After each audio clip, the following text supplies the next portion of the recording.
আজকে বানাচ্ছি পেঁপে ঘন্ট। সোমবারে দিয়ে দিলাম দুটো তেজপাতা আর একটা শুকনো লঙ্কা আর গোটা জিরা।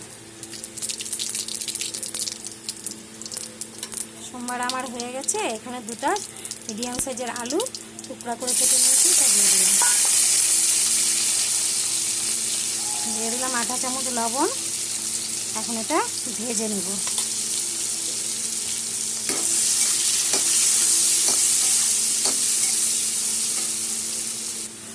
আলু আমার ভাজা হয়ে গেছে। এখন আমি ক্রাশ করে নিয়েছি। এখানে দুটা পেঁপে আছে মাঝারি সাইজের, এটা দিয়ে দিলাম।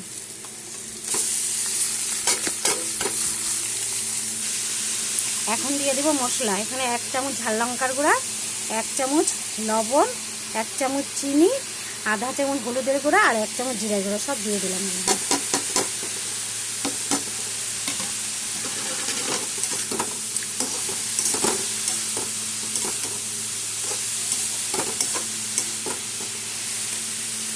পেঁপে ঘন্টটা মোটামুটি হয়ে এসেছে, আর অল্প হবে।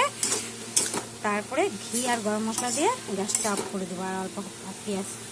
পেঁপে ঘন্ট আমার হয়ে গেছে, জল শুকিয়ে গেছে, আলুও সিদ্ধ হয়ে গেছে, পেঁপেও সিদ্ধ হয়ে গেছে। এখন দিয়ে দেবো 1 চামচ ঘি আর দেবো গরম মশলা।